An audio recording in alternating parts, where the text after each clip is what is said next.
자, 하나님이 이스라엘 속에 이방 민족을 남기신 이유에 대하여 오늘 생각하는 시간입니다. 19절에서부터 23절까지 사사기 2장의 19절에서 23절까지입니다. 준비되셨으면 같이 읽어볼까요? 자, 시작. 그 사사가 죽은 후에는 그들이 돌이켜 그들의 조상들보다 더욱 타락하여 다른 신들을 따라 섬기며 그들에게 절하고 그들의 행위와 패역한 길을 그치지 아니하였으므로 여호와께서 이스라엘에게 진노하여 이르시되 이 백성이 내가 그들의 조상들에게 명령한 언약을 어기고 나의 목소리를 순종하지 아니하였은즉 나도 여호수아가 죽을 때에 남겨둔 이방 민족들을 다시는 그들 앞에서 하나도 쫓아내지 아니하리니 이는 이스라엘이 그들의 조상들이 지킨 것 같이 나 여호와의 도를 지켜 행하나 아니하나 그들을 시험하려 함이라 하시니라. 여호와께서 그 이방 민족들을 머물러 두사 그들을 속히 쫓아내지 아니하셨으며 여호수아의 손에 넘겨주지 아니하셨더라. 아멘. 자, 여러분 내용만 간단히 보면 이것입니다. 사사들이 있었는데요. 근데 여호수아가 죽은 다음에 이제 이스라엘을 이끌 지도자가 새로 세워지지 않았습니다. 그죠? 그러니까 이제 사사 시대가 그때부터 시작되게 되는데, 근데 이스라엘이 여호수아와 그다음에 하나님의 살아계신 기적을 경험한 그 세대에는 하나님을 섬기면서 그렇게 살았었는데 그 세대가 죽고 바로 다음 세대, 그러니까 자녀들의 세대가 되자 가나안 제2세대들은 하나님을 전혀 알지도 못했고 그다음에 오히려 이방 풍습을 따르고 이방의 신들을 섬기는 그런 데로 빠져들게 되었다. 자, 이렇게 얘기하고 있습니다. 그래서 그들에게 절하고 또 그들의 행위와 패역한 길을 따라 오히려 더 심하게 그 신들을 섬겼다라고 얘기합니다. 그러니까 하나님께서 이스라엘에게 진노하셨습니다. 왜냐하면 가나안 땅이 원래 누구의 땅이었죠? 가나안 토착민들의 땅이요. 자, 다시요. 가나안 땅은 원래 누구의 땅이었다고요? 가나안 토착민들의 땅이에요. 그런데 애굽에서 종처럼 살고 있었던 이스라엘 백성들을 끌어서 가나안에 새 땅을 주시고 너희 여기서 살아라고 하나님께서 자리를 만들어 주셨는데 그곳에 오자마자부터 시작해서 그 바로 다음 세대에 이르게 되니까 아예 하나님을 잊어버리고 살게 그렇게 되었다면 하나님으로서는 분노하지 않을 수가 없는 상황이었다라고 지금 그렇게 성경은 얘기하고 있습니다. 자, 그런데요, 이 백성이 내가 그들의 조상들에게 명령한 언약을 어겼다라고 말하고 내 목소리를 듣고 따르지도 않았다. 이렇게 표현하고 있습니다. 그래서 여호수아가 죽을 때에요, 이스라엘이 온전히 모두 다 가나안 땅을 정복한 게 아니고 그들 중에 이스라엘 민족들이 나는 더 이상 전쟁도 하기 싫고 더 이상 힘든 일도 더 이상 하고 싶지 않아. 또 오히려 이 넓은 땅에서 좀 내 농사일을 아니면 목축하는 일을 좀 도와줄 수 있는 사람들이 좀 있었으면 좋겠어 라고 생각해서 그들은 종을 원하기도 했었다는 것입니다. 그래서 결국 이방 민족을 남겨두었는데 그들이 옆구리에 가시가 돼서 이스라엘을 찔러대는데도 불구하고 다시는 하나님께서 그들을 가나안 땅에서 쫓아내지 않기로 그렇게 하셨다 이거예요. 그런데 그 이유가 뭐냐? 하나님을 사랑하는지 그렇게 안 하는지를 시험하여 보겠다라고 얘기를 했다는 것입니다. 여기까지가 오늘 내용입니다.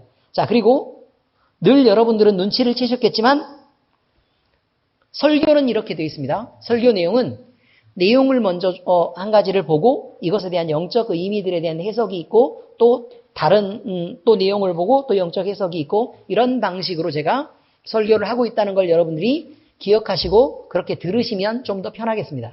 다 알고 계시죠? 생전 처음 듣는 것처럼 그런 표정들을 하고 계시네. 자, 어쨌든 자 말씀은 이렇습니다. 첫 번째는 이스라엘은 구원 이후에도 평화를 되찾자 반복된 죄악을 행함으로써 하나님의 진노를 자초했습니다.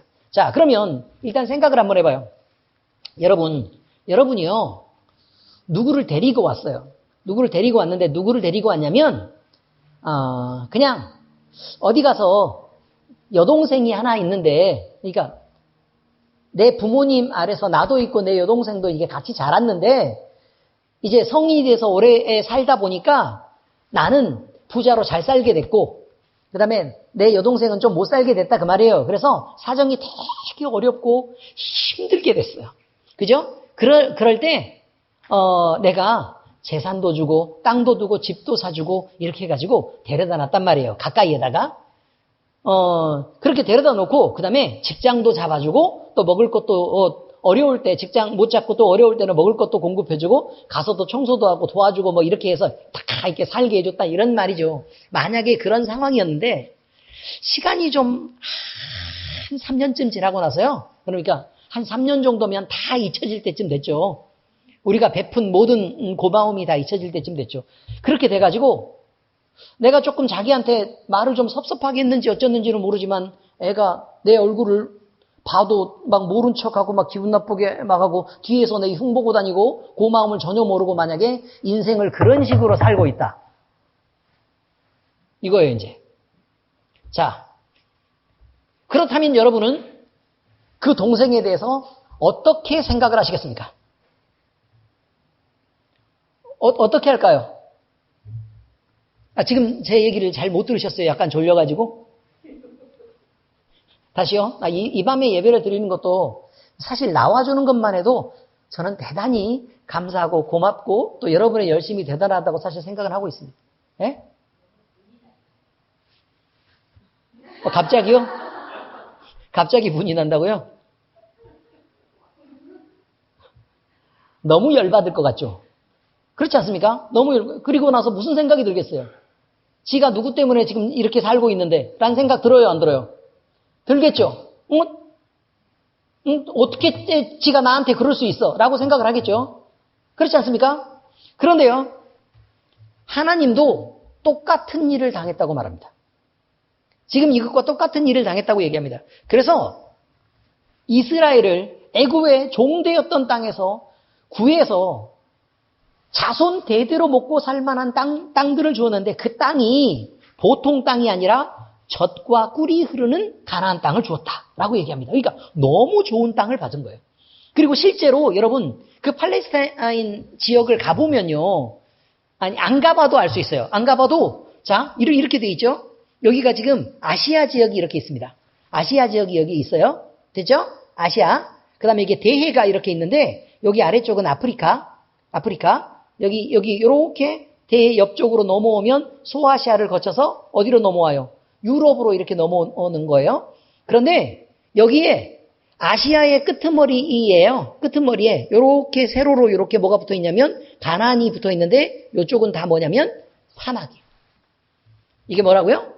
사막. 그런데 사막을 건너면 메소포타미아 문명이 있는 티그리스 유프라테스 강이 있는 아주 비옥한 그 지역이 이렇게 있고요. 그 다음에 여기 아프리카에 가보면 이집트 문명이 있고요. 무슨 의미인 줄 알겠죠? 이렇게 넘어가면 뭐가 있는 거냐면 유럽 땅이 있단 말이에요. 이제 이해가 되시죠? 그러면 그 사이에 누가 끼어 있냐면요. 이스라엘이 끼어 있어요. 그리고 이스라엘이 거치지 않으면 지나갈 수 없는 지정학적 요충지라 그 말이에요. 여러분이 만약에 땅을 좀 갖고 있고 싶어요. 신도시가 개발된답니다. 너 도로의 전문가인 우리 화이팅. 네.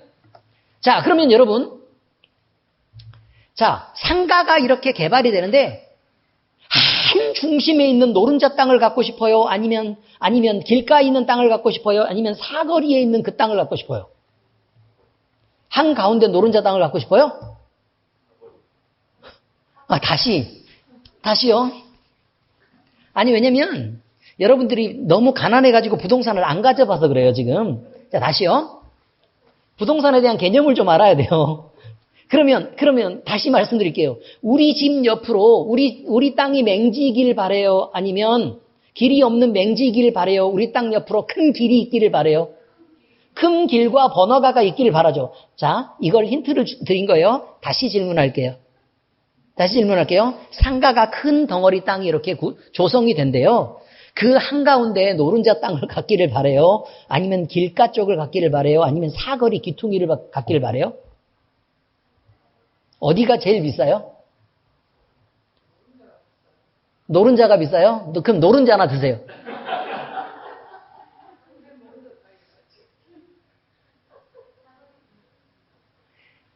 대로변 사거리가 제일 비싸요. 아니, 이런 걸 설명을 해야 안다는 게 지금 너무하잖아요, 지금. 왜 사거리. 이 시골 지역에서 지금 농사 지을 때 그 가운데인 줄 아나 봐요. 밭 가운데 아니에요, 지금. 땅을 보상을 받고 지금 장사를 하고 지금 그렇게 하려고 하는 거란 말이에요. 어디 땅이 좋아요? 예. 다음부터 누가 준다 그러면 어디를 받으시면 된다고요? 사거리 뒤퉁이 있는 땅을 받으시라고요. 아시겠어요? 됐죠? 이런 것도 설명해야 된다는 게 참 슬픈 일이네. 아무튼 왜 그럼 사거리 그 땅이 비싸요? 그렇죠. 이렇게 지나다니기도 하고. 자, 큰 대로변 가운데는요. 누군가 목적을 갖고 들어가지 않으면 사람이 안 와요. 됐어요? 자, 다시요. 근데 길 옆에 있으면요. 사람이 이쪽으로 가로로 지나다니는 사람들이 이렇게 있어요. 이해되셨죠? 요 사거리 기퉁이는요. 요렇게 지나다니는 사람과 요렇게 지나다니는 사람과 사거리를 건너려고 기다리는 사람들이 모두 다 거기를 지나요. 이해되셨죠? 어디가 제일 비싸다고요? 됐어요. 자, 그러면 이스라엘이 대해 옆으로 요쪽은 사막이라 그랬어요. 여기는 바다예요. 그리고 여기는 이스라엘 땅이 있어요. 가나안 땅이 있어요. 그리고 서쪽으로는 유럽, 동쪽으로는 아시아 통째로 이해가 되셨죠? 그리고 아래쪽으로 내려가서 꺾으면 아프리카예요. 그러면 그 세 개의 대륙이 연결되는 그 지역에 누가 있다고요? 이스라엘이 있는데 하나님이 다른 땅을 안 주시고 사거리 기퉁이 있는 그 땅을 주셨다는 거예요. 어지러워. 부동산 설명하고 나니까 확 어지럽네요. 이해가 되셨죠? 얼마나 가치 있냐 그 말이에요. 그런데 문제는 거기는 사막 땅도 아니에요. 물론 건조하긴 하지만 사막 땅이 아니고 물이 없는 땅도 아니에요. 샘을 파면 물이 나와요. 그러니까 거기에서 농사를 짓는데 햇빛이 쨍해요. 또 우리처럼 막 황사 오고 그런 게 아니란 말이에요. 햇빛이 쨍해요. 그러니까 그 땅에서는 농사를 짓기가 너무 좋은 거예요. 그래서 포도를 그 가나안 정탐했던 사람들이 포도를 혼자 그걸 못 들고 포도송이를 혼자 못 들고 두 명이서 나눠서 메고 왔다고 얘기하잖아요. 멧돼지 잡는 것처럼. 이해가 되셨죠? 그러니 그 땅이 얼마나 비옥한 땅이냐라는 거예요. 얼마나 비옥한 땅이냐. 그런데 그 땅을 하나님이 주셨다는 거예요. 그런데 이 사람들이 들어와서 살자마자 뭐 했다고요? 우상 섬겼다고. 우상을 섬기고 이방신들을 섬기는 사람들의 습관을 따라 하나님을 버렸다고 얘기를 하는 거예요. 그러면 하나님은 이런 괘씸한이라고 생각할 수밖에 없다는 거예요. 이건 다르지 않다는 거예요. 그래서 하나님의 모든 은혜를 잊어버리고 용서를 받아도 또 다시 죄로 돌아가고 또 부르짖어서 다시 용서를 받고 구원을 해줘도 또 다시 죄로 돌아가는 일을 반복하는 일을 이스라엘이 했던 것을 지금 성경은 기록하고 있다는 것이에요. 여러분, 우리는 그러면 과연 얼마나 다를까? 우리는 얼마나 다를까? 사람들은 고난에 빠져 허우적될 때는요, 누구라도 찾아요. 근데 그때 하나님의 이름을 부르는 사람들은 구원을 얻는단 말이에요. 그래서 자신을 돌아보고 은혜를 베푸신 하나님이 계시는데 그 은혜를 그럼 우리는 끝까지 지켜냈느냐라고 얘기하는 것이에요. 자, 나는 하나님을 한 번도 배신하지 않고 그 은혜를 끝까지 잘 지켜냈다 저요. 저도 들면 안 되는데요. 지금 초신자들 말고는 없어요. 그렇지 않습니까? 시간이 지나다 보면요. 사람들은 누구나 화내고 승질내고 마치 믿음이 전혀 없는 사람들인 것처럼 또 하나님을 전혀 모르는 것처럼 그리고 하나님과는 아예 동떨어진 사람처럼 행동하기가 쉽다는 것입니다. 그리고 왜 그런 일이 벌어지는 거냐면 내가 너무 급할 때는 내가 너무 힘들고 너무 급할 때는 내가 하나님을 찾을 수밖에 없어요. 하나님을 찾고 부르짖을 수밖에 없어요. 그런데 하나님이 우리를 구원하셔서 평화로운 시기가 되는 거예요. 그러면 그 평화롭고 풍족한 시기에는 하나님을 찾고 부를 필요를 못 느끼는 거예요. 적어도 애가 고3이라도 돼야 무슨 기도라도 해보죠. 우리 애가 공부도 잘하고 건강하고, 응? 남편은 든든하게 직장 잘 다니고 있고 나도 사랑받고 모두 다 건강하고 이렇게 하면 도대체 우리는 충분히 만족스러운데 무슨 뭘 위해 기도를 해야 되죠? 라고 얘기한다니까요. 여러분, 이렇게 사람은요, 죄인이라 본성적으로 평안을 얻게 되면 하나님을 멀리하고 그렇게 살아갈 수밖에 없는 존재라고 그렇게 얘기하고 있습니다. 급할 때는 하나님이 필요했겠지만 우리는 쉽게 하나님을 배신한다는 것입니다. 그래서 나중에는요, 평화로울 때는 우리가 우리 마음대로 좀 쉬고도 싶고 어디 좀 놀러도 가고 싶고 또 맛있는 것도 먹고 싶고 즐기고도 싶은데 하나님은 그때는 교회에 나오라고 한단 말이에요. 그럼 교회에 나오라고 하면 그것이 구속처럼 느껴지는 거예요. 내가 너무 힘들 때는 내가 너무 힘들어서 숨이 쉬어지지 않을 때는요, 교회가 있다는 게 감사해요. 왜냐하면 그곳에 나갈 수도 있고 내가 거기 가서 기도를 받을 수도 있고 그리고 하나님 앞에 기도할 수도 있으니까 거기서나 겨우 교회에 나와서나 숨이 쉬어지는 걸 느낀단 말이에요. 그런데 평화로울 때는 교회에 나오라 그러면 아씨 또 누구 결혼식도 있는데 또 어디도 가봐야 되는데 어디 또 놀러 가야 되는데 라는 생각이 더 많이 나를 지배한단 말이에요. 이것이 죄인의 속성이라고 지금 얘기하고 있는 것입니다. 하나님이요, 그런 입장이시라면 우리가 만약에 그렇게 행동하는 것을 늘 보고 또 하나님이 그런 대우를 계속해서 받는다면 얼마나 하나님은 실망하고 힘드시겠는가라는 부분에 대한 생각을 하라고 얘기하는 것입니다. 은혜를 입은 사람들이 이렇게밖에 나는 하나님이 필요해요 라는 것을 이렇게밖에 증명할 수 없다면 이후로 오는 더한 고난은 불을 보듯 뻔한 것입니다. 나중에 고난을 받으면 하나님이 뭐하러 건지죠? 이런 생각을 해볼 필요가 있다는 것입니다. 자, 그 다음에요, 죄에 대한 것입니다. 죄를 처음에 지을 때는요, 사람이 깜짝깜짝 놀랍니다. 깜짝깜짝 놀라면서 주변도 좀 살피게 되고요. 그 다음에 자기 양심의 가책도 느껴서 쉽게 죄를 짓는 것을 성급하게 저지르지 않습니다.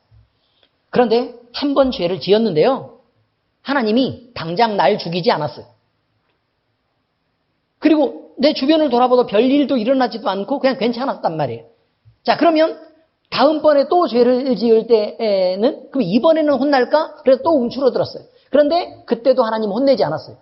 그 다음에도 그랬고 그 다음에도 그랬다고. 만약에 그렇게 하나님이 계속해서 우리를 용서해 가실 때 그러면 우리는 하나님이 나를 회개할 기회를 주시고 나에게 시간을 확보해 주시는구나 라고 그렇게 느낍니까? 그렇지 않고 대부분은요,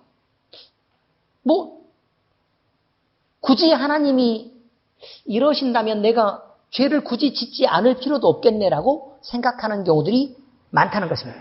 그래서요, 죄를 짓는데도 마음의 불편함도 느끼지도 못하고 양심의 가책마저도 느끼지 않아서 주저하지 않고 죄를 짓는 습관을 갖게 될 거다. 그렇게 얘기하고 있습니다.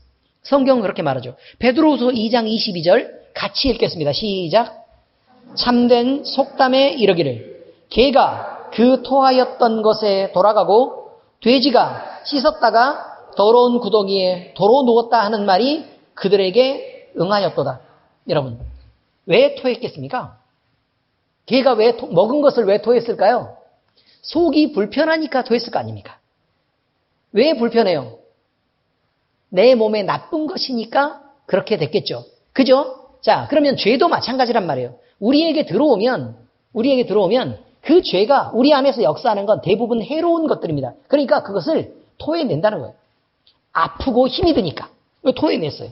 그리고 나서 그 죄를 다시 찾아서 그것을 먹고 삼키는 어리석은 사람들이 있다라고 지금 얘기하고 있습니다. 자, 너무 더러운 우리에 살고 있는 돼지가 있습니다. 근데 돼지가 몸이 너무 더러워서 힘들었어요. 그래서 주인이 끌어내다가 깨끗이 돼지를 씻겨주었습니다. 그랬더니 아주 깨끗하고 신나는 기분으로 가서 다시 다시 똥구덩이에 이렇게 가서 자기를 더럽히고 그렇게 지내게 된다 그 말이에요. 여러분, 죄가 그런 속성이 있다고 지금 얘기하고 있는 것입니다. 여러분, 하나님은 진노하십니다. 그리고 판단하셔서 심판하시는 이라는 걸 우리는 잊지 말아야 됩니다. 그런데 그 두려운 얼굴을 우리가 이미 잊어버린 지 오래라면 죄악을 행하는 그는 자신이 겁도 없고 두려움도 없이 마구 행한 죄악이 점점 쌓여가고 있는 것입니다. 그러면 그 죄악은 어디로 사라지지 않습니다. 결국은 부모가 자식이 잘못했을 때 혼을 내려고 그러다가 참습니다. 왜냐하면 사랑하니까요. 사랑하니까 참습니다. 그리고 또다시 또 잘못을 했을 때 꼭 혼을 내야 되는데 그러면 안 되지 라고 하고 그냥 넘어가 줍니다. 그렇죠? 넘어가 줍니다. 그리고 나서요. 또 잘못을 하면 진짜 혼을 내야 되는데 그래도 또 참아줍니다. 이렇게 견딜 수 없을 만큼 분노가 점점 쌓여가게 되면 그 죄가 점점 쌓여가서 분노가 쌓여가게 되면 나중에는 폭발하는 것입니다. 그러면 처음에 작게 잘못했을 때 혼내는 것과 같은 만큼의 혼이 나겠습니까? 그렇지 않다는 것입니다. 그래서 그런 것들을 기억하라고 얘기하는 거예요. 그래서 우리는 하나님이 자비 없이 심판하시는 그 심판을 만나지 않으려면 우리가 평소에 우리가 잘못한 것들에 대해서 지나치게 용기를 갖지 말아야 된다고 얘기하고 있는 것입니다. 그때는 후회도 이미 늦기 때문에 그렇습니다. 그런데요, 하나님은 우리는 죄 때문에 그렇게 심판을 받아 마땅한 것이지만 하나님은요, 우리를 미워해서 그렇게 혼내는 것은 아니라고 말합니다. 사랑하시고 또 자녀이기 때문에 혼낸다고 얘기합니다. 그게 무슨 의미냐면 예를 들어 식당에 가서 얘가 막 뛰어다니면서 소리를 지릅니다. 그런데 그 아이가 남의 자식이면 눈치를 보고 애들을 저렇게 키우면 안 되는데 그냥 그러고 말죠. 그렇지 않습니까?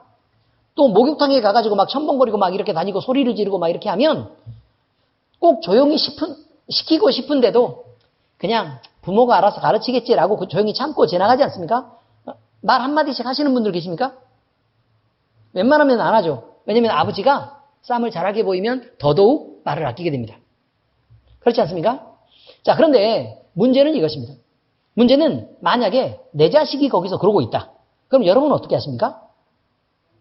하지 말라고 적어도 얘기는 하겠죠. 그럼 안 된다라고 말을 하겠죠. 자, 그런데 계속해서 그러고 있다 그러면 어떻게 해요? 혼내겠죠. 그것 때문이라고 얘기합니다. 하나님도요, 우리에 대해서요, 그냥 하나님이 혼내실 때 우리는 그것에 대해서 두려워하고 또 불편해하고 그래야 될 필요가 없다고 지금 얘기하는 것입니다. 두 가지 경우가 있어요.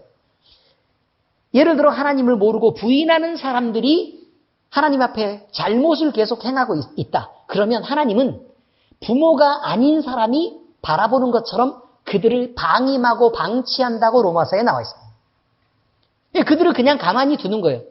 그래서 언제까지 기다리냐면요, 심판 때까지 그냥 그대로 두는 것입니다. 심판 때까지. 자, 그런데 만약에 자녀가 잘못한다. 이게 믿는 우리가 잘못한다. 그러면 하나님은 그때까지 두지 않고 그때 조금씩 고쳐나가려고 해요. 이유는요, 내 새끼이기 때문에 그렇습니다. 내 사랑하는 자녀이기 때문에 이렇게 말합니다. 나만 사랑하고 남들에게 미움받는 자녀로 키울 것인가? 아니면 내가 좀 혼내서 조금 내 마음이 불편하더라도 많은 사람들에게 사랑받는 놈으로 키워낼 것인가? 라는 것에 대한 선택입니다. 이해가 되시나요? 여기 이렇게 긴 문장도 괜찮아요? 다시요? 나 혼자 사랑하고 남들은 미워하는 자식으로 키울 것인가? 또 나한테는 좀 혼이 나도 남들이 두루 사랑하는 습관을 가진 아이로 키울 것인가? 여러분은 어떤 선택을 해요? 나는 내 새끼 옆에 영원히 있어줄 수 있는 게 아닙니다. 그렇죠? 그래서 내 아이가 어쨌든 어른이 되면 스스로 독립해서 한 사람의 온전한 역할을 하면서 그렇게 살아야 될 텐데 남들이 다 싫어하는 그런 습관을 갖고 있으면 그럼 누구랑 같이 마음을 맞춰 이 일을 할 것이며 그 다음에 그 아이의 미래는 어떻게 책임을 지겠냔 말이에요. 그러니까 내가 조금 혼내더라도 나중에 만나는 사람들이 이 사람은 참 잘 배웠구나. 이 사람은 성품이 참 곱구나. 그리고 참 부드러운 사람이구나. 웃는 모습이 참 예쁜 사람이구나. 참 이 사람은 좋은 사람이구나. 라고 느낄 수 있도록 아이를 키워내야 잘 키웠다고 말하지 않겠습니까? 근데 요즘에도 그렇습니까? 요즘에 진짜 그래요? 요즘 젊은 엄마들도 그러던가요? 이제 안 그런 사람들도 있죠. 그죠? 우리 애 주눅들까봐 유치원 선생님도 때려잡고 원장님도 때려잡고 학교 친구들도 다 때려잡고 그러면서 내 새끼만 옳다라고 그래서 나는 한 번도 우리 아이를 혼낸 적 없어 라고 그렇게 키우는 부모는 잘 키우는 부모가 아닙니다. 성경은 그런 방식으로 가르치기를 원하지 않습니다. 부모는요, 하나님을 투영하는 것입니다. 부모는 누구를 투영한다고요? 하나님을 투영하는 거예요. 그래서 우리가 하나님이 우리에게 사랑하신 것만큼 우리 자녀에게 사랑을 보여야 하고, 하나님이 우리를 사랑하시는 방식처럼 우리도 사랑해야 하고, 하나님이 우리에게 양보하시는 만큼의 양보를 해야 되고, 또 하나님이 혼내시는 만큼 자녀를 혼낼 줄도 알아야 된다는 것입니다. 그게 엄청 중요하죠. 잘못된 길을 갈 때 그냥 방관하는 것은 부모가 아닙니다. 징계하고 채찍을 사용하더라도 바른 길을 가게 하는 것이 부모라는 것입니다. 사무엘하 7장 14절 같이 읽어볼까요? 시작. 나는 그에게 아버지가 되고 그는 내게 아들이 되리니 그가 만일 죄를 범하면 내가 사람의 매와 인생의 채찍으로 징계하려니와. 하나님이 우리를 다스릴 때에, 우리를 키울 때에 그렇게 말한대요. 나는 아버지고 너희는 내 새끼야. 내 사랑하는 자식들이야. 그런데 내가 직접 때리면 얼마나 아프겠냐. 그러니까 주변에 있는 사람들과 또 그 주변 환경을 통해서 때로 혼내고 그럴 때 내가 혼내는 건 줄 알고 그냥 바른 대로 얼른 돌아와 라고 얘기한 것입니다. 이해가 잘 되셨나요? 여러분, 여러분의 삶에서 혹시나 어려운 일을 만나고 고난을 만나셨습니까? 그러면 부지런히 하나님을 돌아보시고 또 여러분이 갖고 있는 여러 습관들이나 또 여러분이 누구를 지금까지 섬겨왔는가를 잘 살펴보시기를 부탁합니다.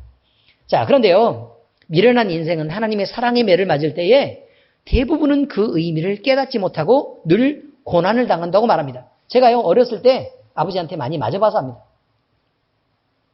아버지한테 많이 맞아봐서 하는데 아무리 생각해도 우리 아버지는 나한테 성질을 부리는 것 같은 거예요. 아무리 생각해도 성질을 부리는 것 같은 거예요. 그래서 아니 솔직히 한 5살 정도 되는데 노트를 한 권을 써놓으라 그러면 어떻게 다 써놓겠습니까? 그렇지 않습니까? 여러분은 쓸 수 있습니까? 지금 어른들도 한 권 써놓으라 그러면 다 못 쓸걸요? 그런데 아버지는 늘 나가면서 뭐 그때는 유치원도 없고 그랬으니까 아침부터 저녁까지 노트 한 권을 다 써놓으라고 지금 얘기합니다. 근데 제가 다 쓸 때가 있었어요. 써놓으면 글씨를 잘못했다고 맞아요. 글씨 잘못 썼다고, 알아볼 수 없는 글씨를 썼다고, 함부로 썼다고 맞아요. 좀 덜 했죠? 덜 썼다고 맞아요. 안 했죠? 안 했다고 맞아요. 그러면 하고 맞는 게 낫습니까? 안 하고 맞는 게 낫습니까? 안 하고 맞는 게 낫죠. 그래서 안 하고 맨날 맞았어요. 나중에 시간이 쭉 지났어요. 그런데 이걸 알게 된 것입니다. 난 참 열심히 살지 않는다. 뭐 하나에 집중해서 열심히 살지 않는 그런 습관들을 내가 갖고 있구나라는 생각을 하게 되었습니다. 이제 그걸 깨달으면 나중에 우리 아버지가 이런 것들을 없애기 위해서 그렇게 혼을 내고 자꾸 그렇게 했었을 텐데 내가 그때는 그걸 참 깨닫지 못했었구나라는 생각을 하고 그렇게 달라진 것입니다. 여러분, 지금 저는 그렇게 게으르지 않습니다. 정말입니다. 아무튼 그렇습니다. 자, 그런데 우리는 하나님이 우리를 경계하고 혼낼 때 말이죠. 혼낼 때 늘 하나님의 뜻을 잘 깨닫지 못하는 경우가 많습니다. 그리고 이기적으로 내 편을 들어요. 그래서 도대체 내가 왜 혼을 나는지 화가 납니다. 나에게는 왜 이런 어려움이 있을까? 하나님은 도대체 왜 나만 갖고 그럴까? 딴 사람들을 가만히 내비두고 성경 안에서는 이렇게 고백했던 사람들이 너무 많습니다.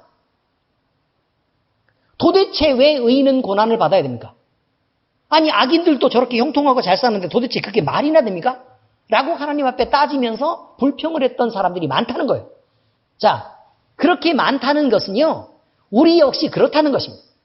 우리 역시 그렇다. 그런데 하나님은 그러지 말고 좀 지나고서 생각을 한번 해보지. 하나님의 지혜가 너희들보단 더 낫단다라고 계속 얘기를 하시는 거예요. 잠언 26장 3절 읽어보겠습니다. 시작. 말에게는 채찍이요 나귀에게는 재갈이요 미련한 자의 등에는 막대기니라. 맞는 이유는 뭐라고요? 미련하기 때문에 그렇게 맞는다는 것입니다. 하나님을 섬길 때는요, 스스로 결정한 것에 대해서 책임을 져야 됩니다. 내가 죄와 어둠을 선택해서 그 습관을 버리지 못하고 그렇게 살았었다. 내 마음대로 그렇게 살았다면 그것에 대해서 책임을 져야 됩니다. 그런데 하나님을 섬기고 하나님께 의지해서 살았다면 누구에게 나를 맡긴 거예요? 하나님께 맡긴 거잖아요. 그러면 누가 책임을 져야 돼요? 그렇지요. 하나님이 책임을 져야 된다는 것입니다. 우리는 그것을 잊으면 안 된다는 거예요. 그래서 책임을 우리 스스로 지지 않고 하나님께 떠넘기는 방식을 잘 이해할 수 있기를 바란다는 것입니다. 자, 그래서요, 하나님은 자기를 의지하는 자들을 어떻게 하기로 하셨느냐? 연단시키고 훈련시키기로 작정하셨습니다. 그래서요, 하나님은 연단하고 훈련할 때 뭐가 가장 좋은지를 이제 생각을 하시는 거란 말이에요. 자, 그러면 여러분 한번 생각을 한번 해보세요. 여러분도 하나님이 사랑하는 자기 백성이 있습니다. 그런데요, 믿음을 시험하시려고 이스라엘이 쫓아내지 않고 남겨둔 가나안 이방 민족을 이스라엘 중에 일단 살도록 남겨두신 것입니다. 그리고 나서 자, 이제 이렇게 돼 있어요. 자, 이스라엘 중에 누가 있다고요? 그렇죠. 가나안 토착민들이 이렇게 있다 그 말이에요. 근데 그들은 나쁜 습관들을 갖고 있고 또 죄의 습관을 갖고 있고 그다음에 우상을 섬기는 사람들입니다. 그런데 보세요. 이스라엘 백성들이 잘못하면 이들이 강성해집니다. 그래가지고 어떻게 한다고요? 이스라엘을 공격합니다. 공격해서 이스라엘이 아프고 다치고 이렇게 고난을 당하게 되죠. 그런데 만약에 이스라엘이 하나님을 섬기고 잘 살았어요. 하나님이 기쁘시게 하고 바른 삶을 살았단 말이에요. 그러면 어떻게 해요? 그렇죠. 이 가나안 족속들이나 이방 족속들이 주변에 있는 나라들이 점점 쪼그라들어요. 그래가지고 이스라엘이 화평과 그 다음에 영광을 누리면서 살게 된다 이런 말이에요. 그러면 문제는 뭐냐면 우리가 생각할 때는요, 비교한단 말이에요. 왜냐면 절대적인 기준이 없으니까 하는 얘기예요. 절대적인 기준이 없으니까. 지금 세계에서 가장 강한 나라는 누구예요? 미국이 제일 강하죠. 여기는 의심할 여지가 없습니다. 미국이 제일 강합니다. 그리고 그 다음은 누구예요? 잘 모르겠죠? 중국이라고 얘기하려고 그러니까 애들이 조금 그렇죠. 약간 고장날 것 같잖아요. 뭘 만들어도. 그렇지 않습니까? 오래 못 쓸 것 같고 그렇죠? 그 다음에 러시아라고 얘기를 하고 싶은데 좀 지잖아요. 시원하지 않죠, 그것도? 그죠? 그럼 그 다음 누구 해야 돼요? 프랑스요? 영국이요? 독일이요? 그 다음은요? 일본이요? 일본은 우리도 이길 것 같잖아요. 그렇지 않습니까? 바로 이것입니다. 하나가 일단 확실하게 1등은 하나를 해놓고 이런 것입니다. 그러면 만약에 이제 우리나라 입장만 생각해 보는 거예요. 우리나라 주변에 러시아도 있고 중국도 있고 일본도 있습니다. 근데 다 우리를 잡아먹으려고 그래요. 맞죠? 다 우리를 잡아먹으려고 그래요. 그런데 문제는 이거예요. 우리를 잡아먹으려고 그럴 때 주변이 강성해져서 우리가 준비를 못해가지고 그렇구나. 라고 상대적으로 평가를 할 수도 있고 다른 시각으로 평가할 수 있는 방법도 있다고요. 만약에 주변이 약하고 우리만 세면 이 사람들은 우리를 공격하지 못할 텐데 이런 나라들은 우리를 공격하지 못할 텐데 라고 얘기하는 상대적 개념이 이스라엘은 아니라고 얘기합니다. 그런 개념이 아니에요. 이스라엘은 절대적 개념이에요.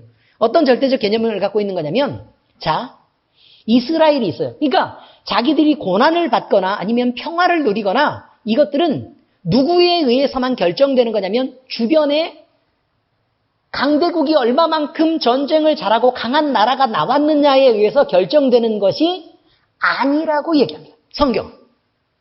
그런 게 아니라고 말합니다. 이해가 되셨습니까? 그런 게 아닙니다. 그럼 그게 결정되는 건 누구 때문이래요? 다? 이스라엘 때문이래요. 그러니까 오직 원인은 누구에게만 있는 거냐면 이스라엘에게만 있습니다. 이스라엘이 하나님 앞에서 잘하면 하나님이 이스라엘의 편이 될 테니까 이스라엘을 공격할 놈이 없고 라고 말합니다. 그러니 너희는 지지도 않을 거고 당하지도 않을 거고 화평을 누리고 부요하고 잘 살게 될 거다. 이렇게 표현하고 있는 것입니다. 근데 만약에 너희가 못하면 니네가 잘못했기 때문에 주변을 통해서 하나님이 징계하시는 것을 너희가 만날 수밖에 없다라고 지금 얘기하고 있는 것입니다. 간단하죠? 자, 이것을 왜 말했을까요? 이렇게. 근데 이것을 사사기에서는요, 반복하고 계속합니다. 왜 그랬을까요? 왜요? 왜 그걸 자꾸 반복하려고 할까요? 그 시대에 그냥 그랬다는 걸 적어놓기 위해서, 사실적으로 보이기 위해서, 그렇지 않습니다. 그게 우리에게 주는 교훈이 있기 때문에 그렇습니다. 자, 그러면 우리가 이제 영적으로 해석하는 것은 이것입니다. 우리는요, 주변에게 영향을 받습니까? 안 받습니까? 아닙니다. 안 받는다고 얘기합니다. 주변에게 영향을 안 받는다고 얘기합니다. 그냥, 자, 다시 말씀드릴게요. 우리가 신앙 안에서 바르고 우리가 오르면 하나님은 우리를 기쁘게 보시고 복을 주시고 우리에게 평안을 허락하실 거라고 얘기합니다.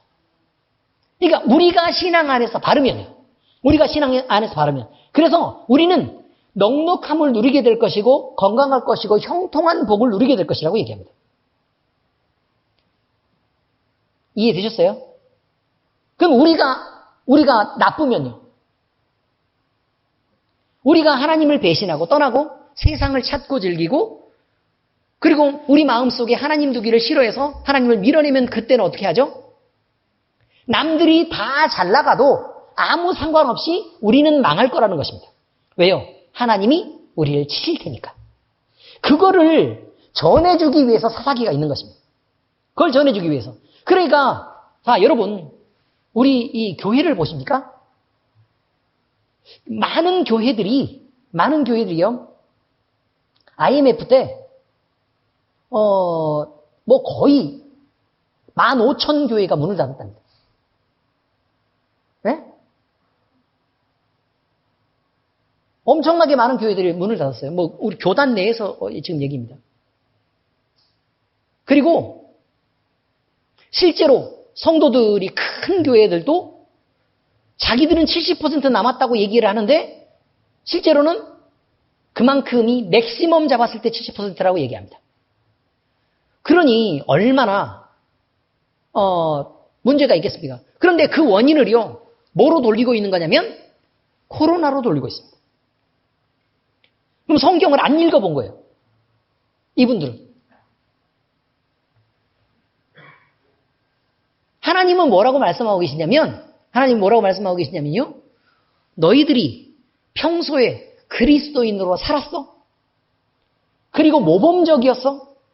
주변에게 칭찬받는 신앙인이냐? 라고 묻는 거예요. 그리고 진짜 하나님을 섬기면서 하나님을 사랑하는 삶을 네가 살고 있었냐? 그렇다면 너희가 그리고 니네 교회가 복을 받아 누리는 게 당연하지 라고 얘기하고 있습니다. 그렇게 살았는데도 불구하고 하나님의 손이 작고 능력이 부족해서 교회가 망해간다는 뜻입니까? 그렇지 않다고 얘기합니다.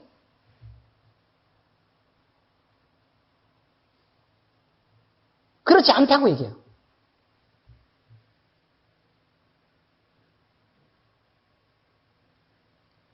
우리 교회가 코로나 때 어려워졌습니까?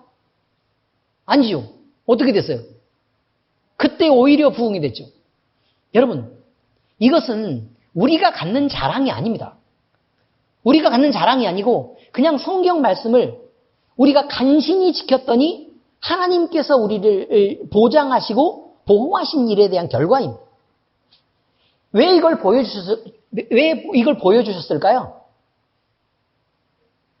우리가 우리 각자가 성도로서 그리고 교회로서의 우리 인생을 살아갈 때 하나님을 사랑하는 삶을 살면 하나님은 그 인생을 반드시 책임진다는 것입니다. 다른 걱정을 할 필요가 없이 반드시 책임진다는 것입니다. 우리가 그것을 알고 믿고 또 그 복을 누리면서 살면 되는 것입니다. 그래서 사사기에서 지금 이렇게 얘기하고 있는 것, 가나안 안에 토착민들을 남겨놓은 것은 누가 남겼어요? 하나님이 원래 남긴 게 아니에요. 누가 남겼죠? 이스라엘 백성들이 스스로 남긴 거예요. 그럼 다시 얘기할까요? 나라는 사람이 있어요. 나라는 사람이 있어. 하나님을 섬기려고 작정한 그때예요. 내 안에 나쁜 죄의 습관들이 있었을 거란 말이에요. 나쁜 죄의 습관들이 있어요. 그래서 이런 습관도 있고 또 저런 습관도 있고 저런 습관도 있고 그런데 내가 생각해도 이건 분명히 죄의 습관인 걸 알아요. 그럼 그때 말이죠. 그때에 여호수아와 그 군대가 가나안을 정복했던 것처럼 내가 하나님 앞에서 승리를 선포하고 그렇게 묻는 거예요. 기도를 하는 거죠. 하나님, 이런 죄의 습관이 있는데 제가 이것을 끊어낼까요? 라고 질문하는 거예요. 이스라엘 백성들이 어떻게 했던 것처럼 이스라엘 백성들이 하나님께 내가 올라가리까? 라고 물었던 것처럼 이것을 내가 끊어낼까요? 라고 질문해야 된다는 거예요. 질문해야 된다. 만약에 안 하고 자기 스스로 그걸 결정하거나 아니면 질문을 안 하는 것도 문제라는 거예요. 반드시 질문을 해야 돼요. 그리고 그 질문이 되면 그 다음은 어떻게 해야 돼요? 올라가라. 그러면 그 일을 시도하는 거예요. 그리고 그걸 정복하고 끌어내는 것입니다. 누구의 이름으로? 만군의 여호와의 이름으로. 예수 그리스도의 우리를 구원하신 예수 그리스도의 이름으로 그걸 끊어내면 된다는 거예요. 그리고 거기에서 승리할 때 우리는 긴 전쟁을 상상했겠지만 하나님은 말도 되지 않도록 어느 순간에 그것을 끊어내버릴 거라는 얘기예요. 그래서 하나님은 우리에게 그 승리를 주실 거라고 얘기하는 것입니다. 근데 첫 번째 성이 정복이 됐습니다. 그러면 우리는 그 다음 뭘 해야 돼요? 다음 성을 정복해서 우리 안에 들어있는 세상을 향한 소망들이나 아니면 죄에 대한 나쁜 습관들이나 우리의 몸을 망치는 방탕함에 대해서 이것을 꺼내고 다 버려낼 줄 알아야 된다는 것입니다. 온전하게 이것들을 꺼내서 버리지 않았을 때 이것이 우리에겐 남게 되겠죠. 남으면 뭐가 된다고요? 그것이 병이 되고 그것이 우리의 앞길을 막게 되는 가시가 될 거란 말이에요. 그래서 뭘 하려고 움직일 때마다 우리의 옆구리를 찌르고 들어올 것입니다. 그리고 그것 때문에 망해요. 하나님은 그때 뭐라고 말씀하시는 거냐면 네가 나를 사랑하는지 보겠다라고 시험한다고 얘기합니다. 시험한다. 그러면 여러분 설사 우리가 뭘 끊어내지 못했다고 하더라도 하나님을 마음에 품고 진짜 하나님을 사랑하는 삶을 살면 이것은 우리에게 큰 문제가 되지 않습니다. 우리에게 큰 문제가 되는 것은 이것이 크다고 느끼기 때문입니다. 가시가 크다고 느끼고 적들이 대단하다고 느끼기 때문에 그렇습니다.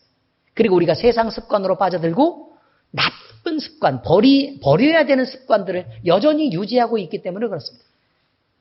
우리가 바른 신앙인이라면 이 모든 것들을 먼저 결단하고 하나님이냐 아니냐의 선택에서 우리는 반드시 하나님을 선택하는 지혜가 있기를 바랍니다. 기도하겠습니다. 하나님 아버지 감사합니다.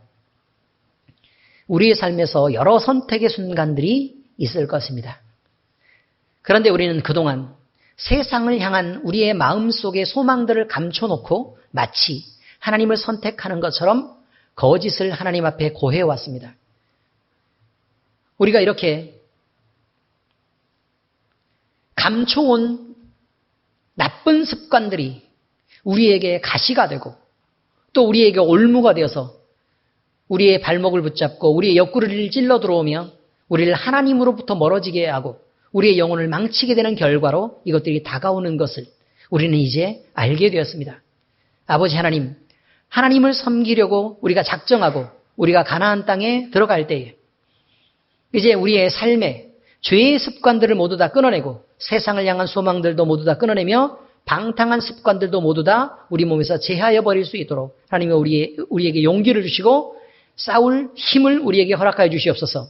하나님이 주신 승리를 우리가 맛보게 하시고 그 승리의 간증을 통해 많은 전쟁을 하게 하시고 그리고 늘 이기며 우리가 하나님 앞에 영광을 돌리는 삶을 살도록 주께서 우리를 인도하여 주시옵소서.